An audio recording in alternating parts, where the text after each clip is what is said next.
Hey everyone, First T here. Thanks for checking out this YouTube channel.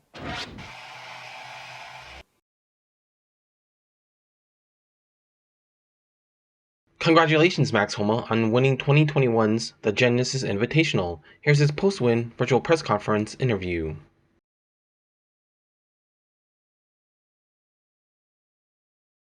Okay, we'd like to welcome our 2021 The Genesis Invitational champion, Max Homa. Quite the day. Just before we get into it, Max, this is your second victory on tour. You've moved to number 10 in the FedEx Cup. The finish was pretty amazing for all of us, maybe not so much for you. Just talk us through your thoughts after that mishap on the 18th green and then before heading out to the playoff. Yeah, obviously it wasn't a very good putt. It broke a little more than I would have liked it to for a 3 or 4 footer. I just was a little nervous, honestly. This tournament means a lot to me. It was a little shaky, didn't hit a very good putt. It was kind of the first one all day that I didn't hit well. I obviously missed some, but it was the first one where I kind of mishit it. But this morning my wife gave me a piece of advice. There were a few bullet points. One of them was forgive quickly. And she called me after, told me to do that, and it was kind of perfect because, I played a pretty perfect round of golf, very flawless. So what was there to be too mad about? I was about to be in a playoff at the place that I first fell in love with golf. So it was obviously a kind of a roller coaster to everybody else, but to me, I just was kind of continuing to play golf. And fortunately, I came out with a win. I would have kind of probably had a bad taste in my mouth had I not. But that's golf. Golf's hard. I make it look especially hard at times. But fortunately, I played some solid golf in the playoff and got it done. Okay, we'll jump straight into questions. We've got a few lined up, so we'll just ask that folks, if you just ask one question, we'll have the opportunity to come back for a second if it's not a quick follow-up. So we'll start with Daniel Rappaport. Go ahead, Daniel. Yeah, congrats, Max. You mentioned you come to this event as a kid. I'm wondering, what do you think 8-year-old Max Homa's reaction would be if you told him what happened today? Oh, man. I used to like the soft pretzels here a lot, so he probably would have hoped that I'd buy a lot of them and eat a lot of them. But I don't know. I think young me even would have had a hard time dreaming this one. It was so fun to watch from the other side of the ropes. Even just playing every day I come here is kind of a pinch me moment. So when I saw my name up at the top of the leaderboard, it hit me. But it was helpful that I played well here last year and got to go through those emotions. I felt much calmer this year. And it's truly a dream come true. My dad's been bringing me here since I was basically a baby. So yeah, I think 8-year-old Max would be pretty darn proud. Okay, we'll jump to Doug Ferguson. Go ahead, Doug. Max, on the 10th in the playoff, your emotion didn't change at all when you walked up and saw your ball next to the tree. I'm curious what was going through your head and how did you play the shot, what club you used, how you played it, etc. Yeah. Shot, by the way. Thank you. 10's a crazy hole. Taylor Gooch and I were talking about it on 11 today during the regulation round, and a lot of people don't like it. I love it. I think golf could use a little chaos at times. It's probably not a perfect hole, but it's fun. A lot can go on. You kind of aim at these trees and kind of just see what happens. And I hit a good tee ball. I pulled it maybe 5 yards left of where Tony was, which is kind of where you wanted to hit it. And yeah, what are you going to be mad about when you make a good swing when you're nervous? Obviously had a weird looking shot, but I had a shot, which is cool. I took a 50-degree out and just hooded it as much as I could to get it started as left as I could with some tumble spin, because going into that Kikuya uphill, it always sticks. So I tried to land it as low into the hill as I could to get it rolling and hit it really well. I honestly... I think I thought it was a little easier than a lot of other people, so maybe that was just kind of a product of the moment. But, I hit a really good putt after that, which also settled the nerves from the bad putt I hit on 18 in regulation. So it kind of made me feel back upbeat and positive about everything like I was earlier in the round. Excellent, thanks. Thank you. Okay, it looks like we have Jeff Shackelford with his hand up. Go ahead, Jeff. Do you have a question? Hey, Max. Just in the world of tournament golf, where does winning this tournament rank in terms of the ones you've most wanted to win in your career? 1A, 1B, 1C. I don't know if I could ever do anything cooler in golf than this. Just for me, for my caddy Joe. We were raised 25 miles north of here. Tiger Woods is handing us a trophy. That's a pretty crazy thought. We grew up idolizing him. idolizing Riviera Country Club, idolizing the golf tournament. To get it done is it's almost shocking, but it feels like it just can't be top just for me. Okay, looks like the next question will be Dylan DeChia. Go ahead, Dylan. Hey, Max, you may have already answered this by saying that you were talking to your wife, but I was curious what you were looking at with your phone in between 18 and the playoff. Not a lot. I had a few texts from some buddies, and then I have a group chat with some of my best friends from when I was living in Southern California in Long Beach, and the dude that was the best man at my wedding all week was asking if anybody was going to make a hole-in-one on 10 this week, and we told him he's an idiot and it's not ever going to happen. And so right before we left the range, I texted him and said, Pete, has anybody made a hole-in-one on 10 yet? So we're just trying to keep it loose, do what I would normally do with some downtime. But yeah, other than talking to my wife, I texted a couple people and just kind of tried to get on with business. Thanks, Max. Okay, next question will go to Michael Bamberger, golf.com. Thank you. Max, I see that your father is a serious acting coach and an actor, and I wonder if you see any connection between the two professions, trying to get good at golf and trying to get good at acting.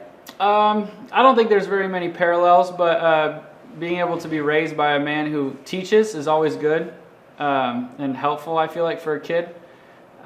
He knows his strengths when it comes to teaching, and the moment I asked him about the golf swing when I was a kid, he sent me to a coach. So I feel like that knowledge is important. I don't think there's really any parallels between acting and golf other than me at times trying to act like I'm the best player in the world when that may not be the literal case.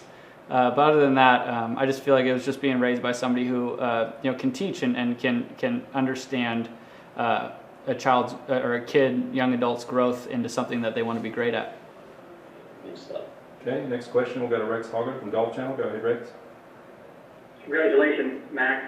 Talking about how much this means to you, do you have any idea, were you calmer than you thought you were going to be? Yeah, I truly think last year helped. Seeing my name up, second place with Adam Scott on 15, I had that seared into my memory. And coming down the stretch, I made one bad swing on 16 and got kind of a bad break on 18. And I kind of came into this event, or especially today and yesterday, knowing that I handled myself really well last year. I just needed to clean up 1-2 mistakes. So I did feel calm. And I've been feeling much calmer ever since I've been focusing on just being more in the moment, not really worrying about outcome as much as my process. I've been playing really good golf. I felt very comfortable today. I was just trying to put together a good round and see what would happen come 4, 5, 6 holes left. And it was nice to feel calm. The putts, I definitely felt nervous. Obviously 18, I was shaking like a leaf there for a second. But that's what you're supposed to feel like when you're trying to win something that's as important as this is. Next question will go to Adam Schupak, Golf Week. Go ahead, Adam. Thank you. Hey, Max, what did you learn from the failure at the American Express that you were able to put towards your effort today? It's only a failure if you don't learn from it. So I didn't fail. I learned a lot. I played a pretty good round of golf, tee to green. Got a lot of in-between numbers. Couldn't get the ball close. Couple little mistakes, but I just didn't putt it well. But I felt calm. Maybe tried to force things a little bit, but I didn't learn. I didn't feel like I really lost it because of nerves or lost it because of the moment. I just had one of those days at a bad time. But I tried to continue to focus on what I'm doing, try to just get to be better at golf, really. Just keep working on some shots that maybe don't feel comfortable and then would feel even more uncomfortable when you're coming down the stretch. But it was also fun being in the group with Siwoo and Tony, who both played really well, and just watch how they went about their process and how they played, and realizing that it wasn't anything special, in professional golf standards. They just really played some solid golf. So I've been just trying to play solid golf ever since. And for those of us who weren't at the trophy ceremony, what did Tiger say to you? He told me to way to hang tough after I missed that putt on 18. I told him I was embarrassed. I missed a shorty in front of the most clutch athlete ever. But that was a surreal moment. I have looked up to Tiger my entire life, and to be standing anywhere with him, let alone with the trophy in between us, was pretty cool. Thank you. Okay, Mike Canizaro, sorry, I just see you have your hand up. Do you have a question? Go ahead, Mark, if you do. I do. Thank you, Max. Congratulations. Thank you. I'm curious, how soon after the putt on the 72nd hole on 18, did your wife call you, or did you call her, and what exactly did she say? I called her after I signed my score, and I said I think I choked a little bit, and I laughed. And she said, no, you played great. Don't worry about it. Don't forget to forgive quickly. And it was funny because she gives me, and she would admit it, some really dumb advice every day before I play. They're very random. Now they're sometimes somewhat wise, but they're just out of left field, whatever she could think of. So it was kind of ironic that that's the one she came up with. But yeah, it happens. I forgave myself. I remember the putt I hit on 17. I think that was a little, that was clutch on 17, and wasn't as clutch on 18. But you gotta, she was helping me remember the good stuff I did that day, today, which was a lot. Thanks, Max. Thank you. All right, we'll go back to Doug Ferguson from the AP. Go ahead, Doug. Quick thing, Matt, what was the club on 18? Sandwich. Sandwich, okay, you don't have to laugh. The other thing I want to ask you, I'm thinking 26 holes, the last 26 holes of this tournament without a bogey.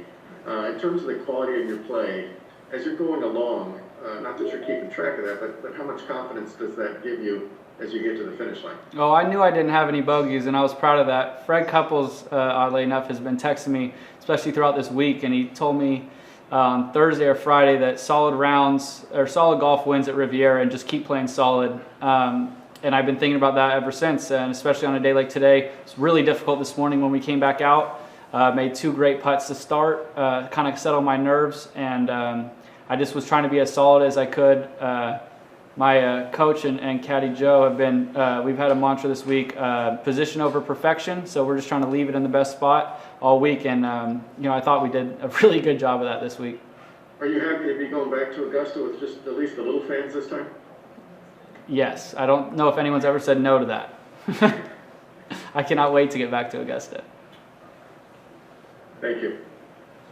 Well, Max, we don't have any more questions in the queue, but I do want to ask you, earlier in the week, you got to reconnect with your English teacher, Linda Gus. That seemed like it was a pretty emotional moment for you. You really enjoyed it. What do you think that she would be thinking right now, and do you have a message for her at all? Yeah, I mean, that was really cool that you guys did that. That's really cool that the Tiger TGR Foundation did that. It was fun to be able to reconnect with somebody I haven't seen in a long time, who obviously helped, teachers help essentially raise kids for a year at a time. So that was cool. I think she should be proud. They should be proud of my attitude out there. But yeah, I don't know. It's cool that all aligned with this week. I think that's maybe not a coincidence. All right.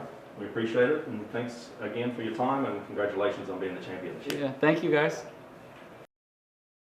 Congratulations once again, Max Homa. What are your thoughts on the Genesis Invitational for 2021? Let me know in the comments section below, and please click on the thumbs up icon if you liked this video. Subscribing to this YouTube channel and sharing the video also helps, and don't forget to click on the notification button for this channel so you won't miss the next First 2T video.